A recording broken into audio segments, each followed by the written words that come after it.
اگلی حدیث حضرت سلمان رضی اللہ تعالیٰ عنہ سے مروی ہے، ثلاثۃ من الجاہلیہ، تین چیزیں جہالت سے ہیں، الفخر بالاحساب، اپنے حسب و نسب پر فخر کرنا کہ میں فلاں ہوتا ہوں، میں فلاں ہوتا ہوں، میں چودھری ہوتا ہوں۔ دوسرا فرمایا والطعن بالانساب، نسب میں تانا زنی کرنا، اور تیسرا فرمایا والنیاحۃ بین کرنا۔ پہلا فرمایا الفخر بالاحساب، اپنے حسب و نسب پر اترانا، جبکہ قرآن نے واضح حکم دے دیا ان اکرمکم عند اللہ اتقاکم، کہ تم میں سے عزت والا وہ ہے جو تقوی میں زیادہ ہے۔ لیکن ہمارے معاشرے میں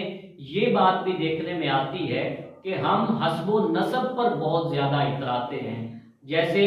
ہندوانہ رسمیں تھیں، جب بر صغیر پاک و ہند اکٹھا تھا تو ہندوؤں کے اندر جو اچھوت اور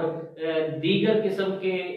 نسلیں پائی جاتی تھیں، تو ہمارے ہاں بھی ایسا ہوتا چلا جا رہا ہے کہ فلاں چودھری ہے، فلاں وڈیرا ہے، فلاں جاگیردار ہے، فلاں سرمایہ دار ہے، اور یہ جو چھوٹا طبقہ ہے اس میں باولی ہے، اور طرح طرح کی اصطلاحات شامل کر کے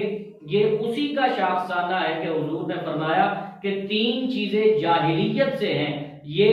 سوائے جاہلیت کے اور کچھ نہیں کہ کوئی کہے کہ میری ذات بڑی اونچی ہے اور فلاں کی ذات بہت کم ہے۔ اور دوسرا فرمایا والطعن بالانساب، اور نسب میں تانا زنی کرنا۔ بلکہ ایک واقعہ مجھے اسی اسنا میں یاد آیا کہ حضرت بلال حبشی رضی اللہ تعالی عنہ کو حضرت ابو ذر غفاری رضی اللہ تعالی عنہ نے ایک دن کہہ دیا کہ تو کالی ماں کا بیٹا ہے، تو حضرت بلال رضی اللہ تعالی عنہ کا دل ٹوٹ گیا۔ نبی صلی اللہ علیہ وآلہ وسلم کی بارگاہ میں گئے اور جا کر عرض کرنے لگے، یا رسول اللہ، میں جس کفر سے نکل کر آیا ہوں وہاں پر تو تانا زنی کی ہی جاتی تھی، وہاں پر تو ایسے القابات مجھے ملتے ہی تھے، لیکن آج اسلام کے اندر بھی مجھے ایسی بات کا سامنا کرنا پڑ گیا۔ تو حضور علیہ الصلوۃ والسلام نے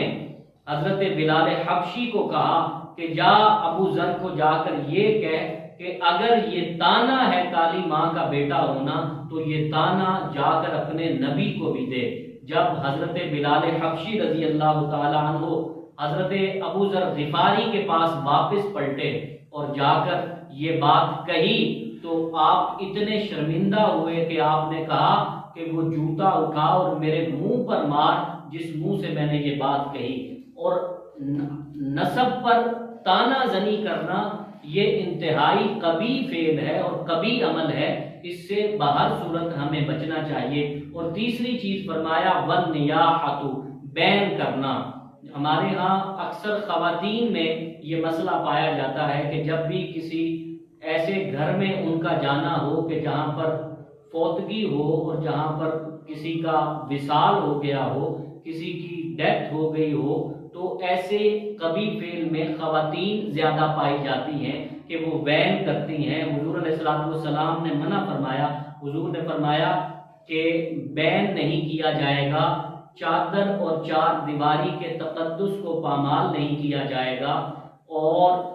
سر سے چادر نہ اترنے پائے، عورتیں اپنے چہرے پر تماچے نہ ماریں، اور اونچی آواز، اتنی آواز کہ گھر کی چار دیواری سے آواز باہر جائے، یہ بھی کسی صورت میں درست نہیں ہے۔ ناظرین کرام، ہم نے حضور نبی رحمت صلی اللہ علیہ وآلہ وسلم کے فرامین جتنے بھی سنے،